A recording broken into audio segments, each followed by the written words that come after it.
Vikneswaran. I think I'm 28? Yeah, 28 I think. First I have to do housekeeping. Second is mostly packing of goods.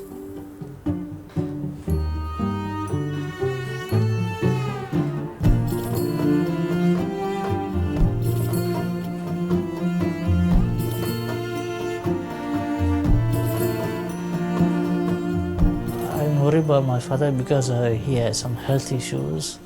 He has a high blood pressure, some cholesterol.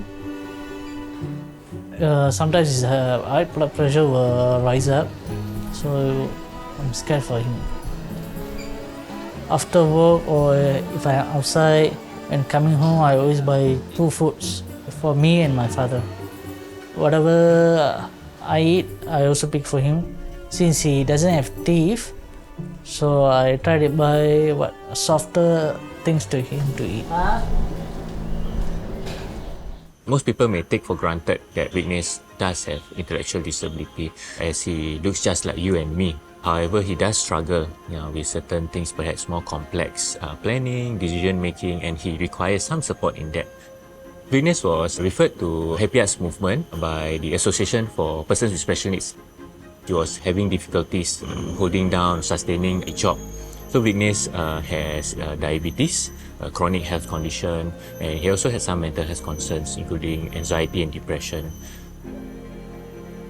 Nurse Nazira and myself, we do regular home visits to check in on him and his father. Hello, Vic. How have you been, Vic? Okay. You had your lunch? Yep.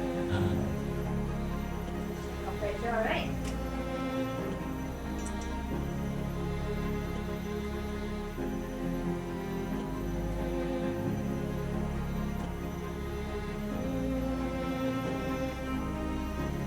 Okay, so your blood pressure is 1 to 5/80, which is that's very good, okay? Additionally, Vignes is also a caregiver to his aging father. This presents yet another set of struggles and opportunities for Vic. Saruk, Ya. dah lupa. Itu makan ubat dah lupa kah? Tak ada ada makan ni. Ada makan dah? Sambil anak selalu. Tu dia awak sini. But just like you and me, he has his own sets of thoughts, emotions, ideas, goals that he would like to explore and express. I've been recently playing God of War. One of my hobbies also like to read fantasy, mostly fantasy or myth. I also interested in horror stories. Sometimes I go down to walk. Downstairs at the canal. When I was young, my parents most of the time was working.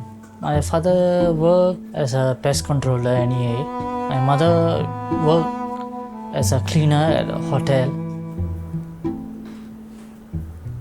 I was a mother's boy, so always been around her a lot. My mother had diabetes, so the doctor amputated her right leg and her toes. It progressed until she went to stroke. After the stroke, she passed away. I felt empty when we didn't have anyone to discuss with. I just bottled up everything inside. Try to live normal. For a couple of years, I break down. Empty. It felt like no longer, there's no place for me in the world. My father did, but he was also burdening up his own feelings, so we both went through the same thing. I avoided anyone, so I mostly stayed at home.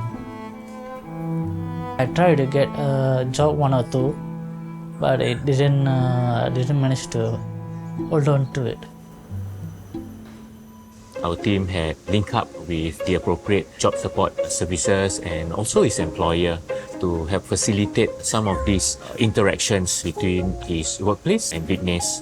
Having a job allows him to do the things that he needs to do, to assess the things that he needs to be financially independent. It gives him meaning in life, a sense of competency, confidence, and being able to achieve his goals. Morning meeting.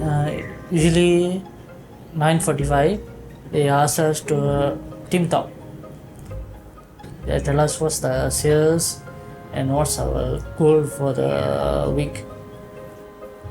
We learn the 5 or 6 lines for dealing with customers. Welcome to Nico. Welcome to Nico. May I help you? May I help you? I feel like it's important for Vic to have a job. It gives him a sense of belonging and sense of responsibility also. Hi, morning Vic. Firstly, can you help me throwing the cage to the trash so that you can help me clean the mirrors in order? Can. Thank you. For Vic's first week, it was actually a bit difficult for him, I feel, because firstly, if you have met him, you can see that he's a very soft-spoken and introverted person. However, I can see that he's a very hardworking person. There's a determination to succeed also. I think for families with complex and multifaceted needs, may often look at them through a lens of problems and needs. We are not here to pull them towards where they are at, but to be their back supporters. Happy Hearts is one part of a larger ecosystem of support. We have found a very good partner in a GP clinic in their neighborhood. Viknes and Mr. Arok goes there regularly to take their medications and also for any arising or acute healthcare issues. Mr. Vikneswaran, hey, Miss Arya Kasami, hi, come. Good afternoon to you. Hey, Nadir, hi, come on in. Afternoon. How are you both? The challenge that I relish with patients with ID, right, is the aspect of communication. I think communication and consulting is a skill that all doctors possess. Doctor said don't drink. Drink. Okay. The pressure high. Pressure. Okay, can. Trust is something that takes years to establish, but seconds to tear down. Patients will travel long distances to see someone that they have a relationship and they trust, to feel comfortable enough in the clinic, whereby the patient is not only cared for, but the carers, right? And then the carers, and the family. So it's a rippling effect. Strong as well, and high blood pressure, and you're young. So we need to look at these things because we want you to be healthy, right? ID Health, they do what needs to be done portion. I mean, looking at Vic's story, right? It's amazing that you can have care workers go out to someone's home. Look at how they live. Look at their fridge, right? And then slowly educate them in terms of what's healthy, what's not. What changes need to be made in your home. And to see Vic, right, change from being a person who's cared for to become confident enough to go out and work and to end up caring for his father. There are actually some times where he brings his father down without contacting anyone from the ID team, and that's phenomenal, right? That shows a lot of personal, emotional, psychological growth. Now I'm able to get help and share feelings with others. Over the years, I've been having help from a lot of people. Mostly I'm worried about finance, my father's health, the house we live in. I'm hopeful for my family to get better in finance and health. And I will take care of my father. For me, it's the normal thing to do.